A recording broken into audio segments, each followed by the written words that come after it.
Welcome to another Down the Rabbit Hole video. We're doing another Star Frontiers video, and this time instead of being in like a space station or on an alien planet or whatever, I've kind of got this little studio set up here because I would like to show you my pride and joy.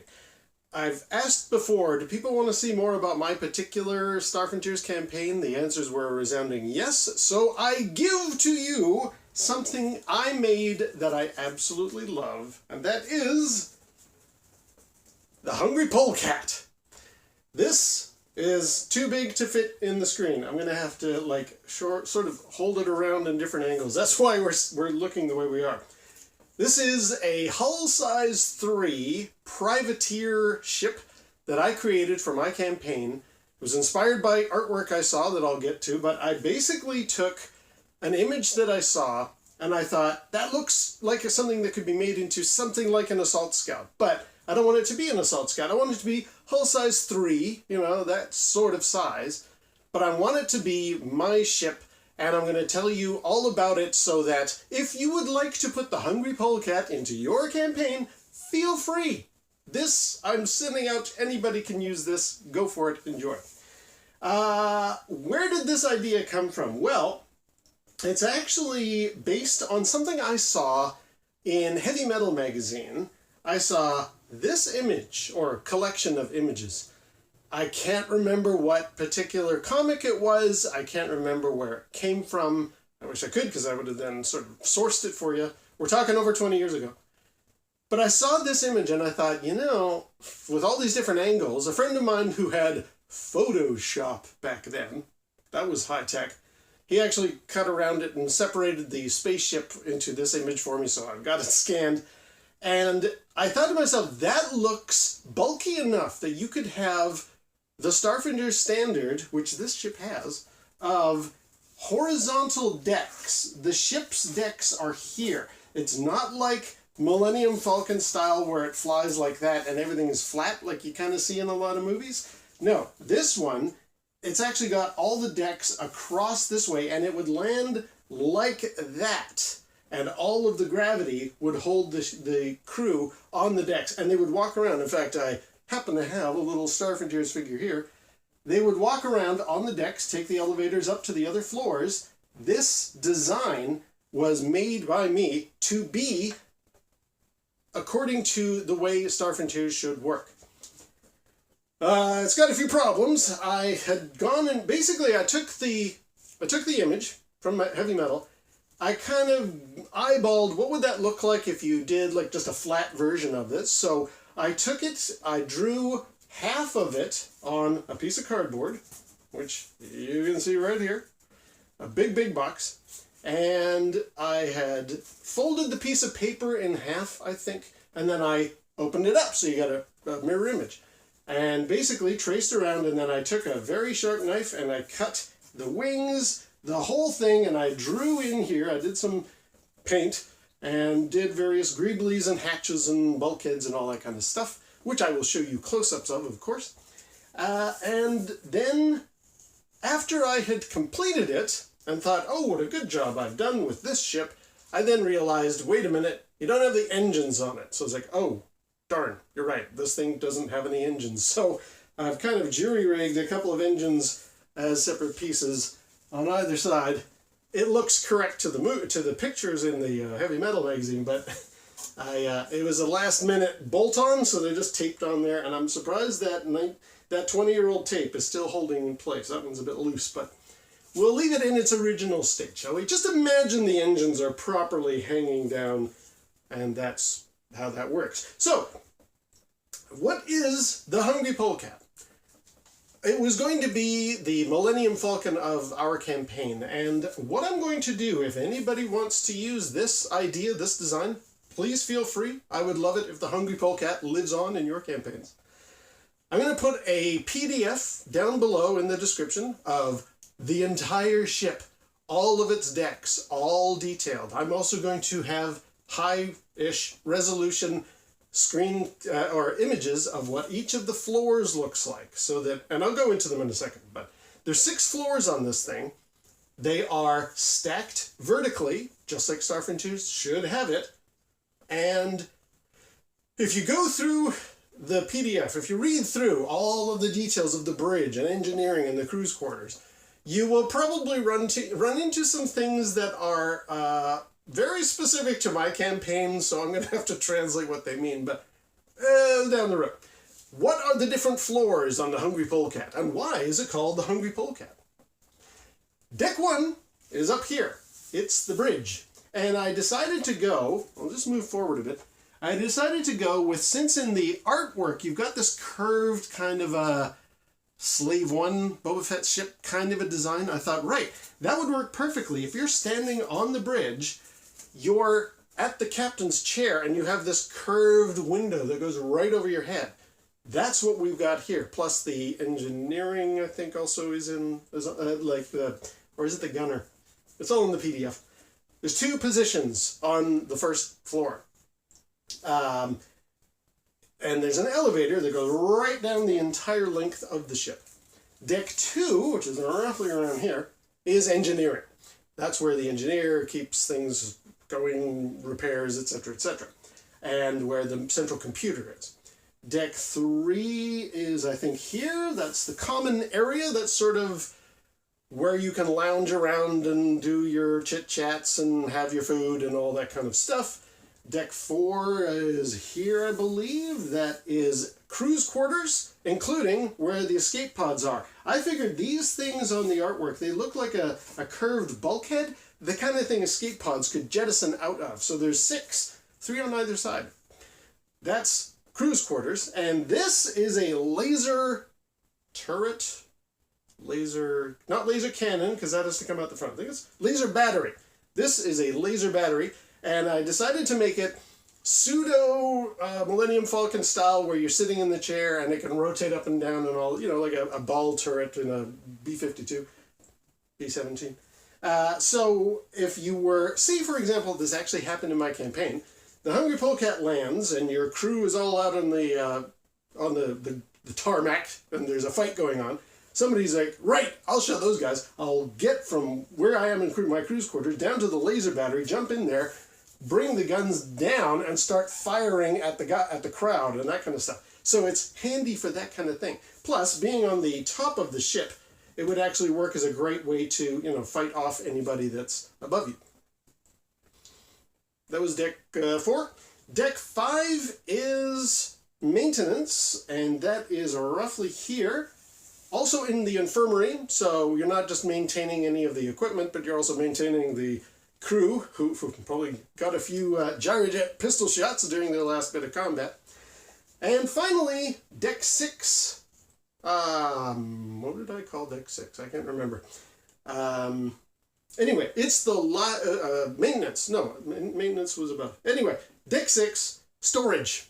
The storage deck. This is, and it's hard to say, it's hard to show it here, but this whole section, given in the artwork, this kind of is bulbous out this way and slides down that way. I figured there's a big half of a triangle trapezoid thing worth of storage in there. That's where the crew keeps the cargo that they're hauling, the vehicles that they drive, and all of the other bits and pieces are down there in storage.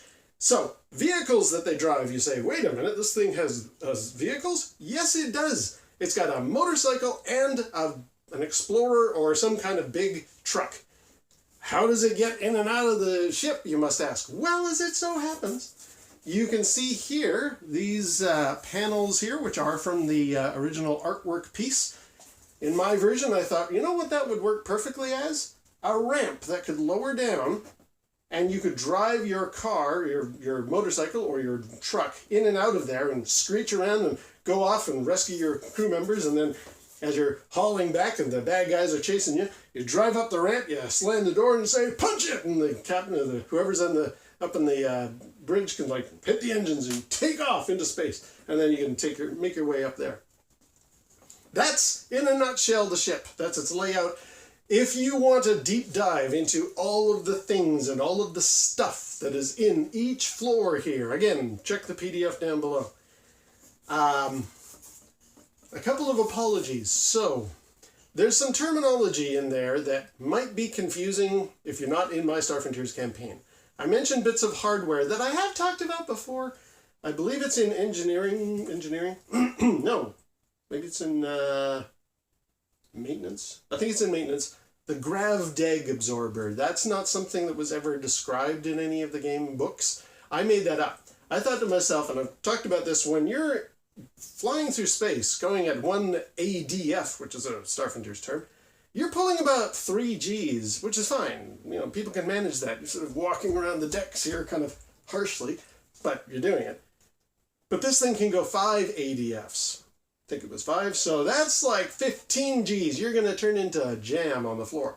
The grav-deg absorber is basically a gravity degree absorber. It would normalize that and make it so that you're actually only pulling 1 G per ADF. So that's what that device is. If you're going through the PDF thinking, yeah, I want to use the Hungry Polecat in my campaign, what the heck is a grav-deg absorber? That's what that is. There's a lot of that terminology. Stuff very specific to my campaign is listed in that PDF. Along with the characters. So, who is the captain of the Hungry Polecat, and why did he call it that? Okay, you know how when you're young and you're making up names for fictional names for your campaign, you tend to come up with dumb-sounding names, like in Jumanji, they call Dwayne "The Rock" Johnson, his character is Smolder Blackstone, whatever it is. Like, that's such a gamey type of name. All right, I will apologize. The captain of the ship suffers from that. His name is Rel Dakfin. And I thought to myself, I want to get a character that echoes a certain vibe. I want to go Han Solo-esque, but a little funny.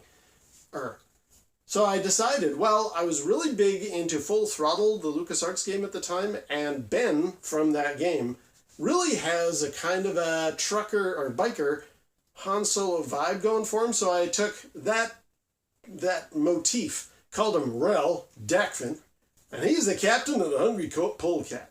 And he's got 2 crew members. One of them is Toluska Vatorpats, the Vrusk female engineer. But Rel is not good at a lot of complicated names, so he just called her Boney. And so anytime he'd be like, get us out of here, Boney, that kind of thing, she would, assist. They also have a character that I was thinking to myself, oh, I'm being all original, look at me. A young girl who never spoke but was good friends with the onboard maintenance robot. And I thought, yeah, that's kind of cool. There's this character, this sort of 9-year-old girl called Callie, and she doesn't talk to anybody, but she's got this sort of symbiotic kind of friendship relationship with the maintenance robot. And I thought to myself, yeah, I'm being so original there, until I saw Into the Spider-Verse, and I discovered that, is it Patty Parker, Perrion Parker? Anyway, this is something that's been around for a while, at least in anime and stuff, so yeah, you're not being that original, Kaz, but whatever. In my version, Rel Dakfin is the captain, Boney Vatorpats is in charge of engineering, Callie is a passenger, she doesn't really seem to serve any purpose, and the robot, apologies for this, because this was 20 years ago and I didn't think it through then, and by now I don't think I could. I had thought to myself, he is the maintenance robot and he kind of takes care of all of the storage that's on board. He is stocking the shelves. So he probably has like a proper number designation when he was originally built, but Rel isn't going to call him that. He's going to give him a nickname. And because he's stocking the shelves, I'm going to call him Stalker. Now that's S-T-O-C-K-E-R, which is fine for stocking the shelves. And it's got a, he's a stocky robot kind of a sound, and that's pretty cool. But in today's modern sensibilities, I don't know if a little girl hanging around with somebody called a stalker is really smart, so you do whatever you want to do with that original idea of mine, and we will move on to the next. Also, if anybody is going through the PDF for the Hungry Polecat and wondering, who are these other characters? Who's Bubba and Chivas and Salrama? Those were my players. When they joined Captain Dakfin, they were aboard the ship. So Bubba was a Dralicite. Chivas was a Pickwick. I talked about those are aliens I created for my own campaign. And Salrama was a female Yazarian warrior. And they came aboard. So if you're going through the terminology in the PDF and you're like, who's Bubba? Who's Salrama? Who's Chivas? Those are the player characters who joined the crew.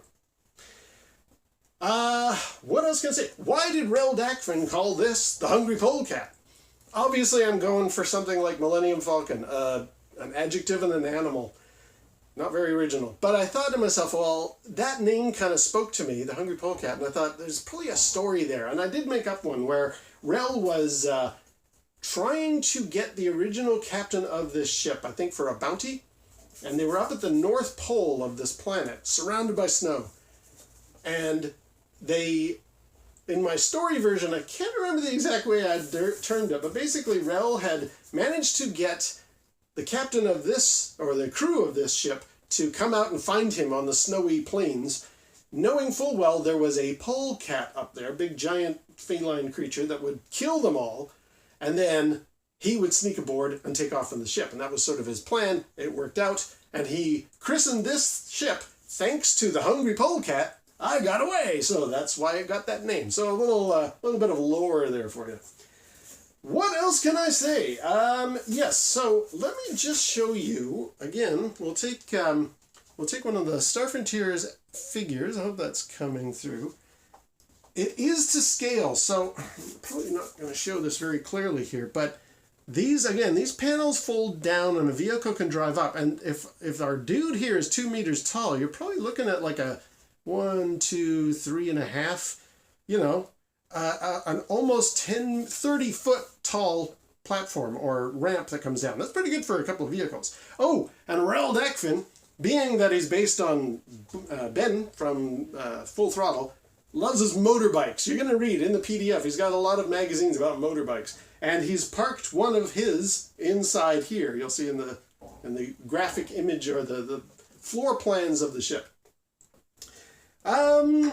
And, okay, I've even got a little representation of Boney here. So, well, Rel is down there dealing with the robot, and Callie just hanging out all the time in maintenance, storage. Taliska, or Boney, is up here in engineering, doing her thing, keeping the ship, too high up, keeping the ship from falling apart.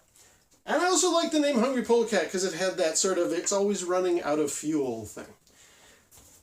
I think that's about all I can say now.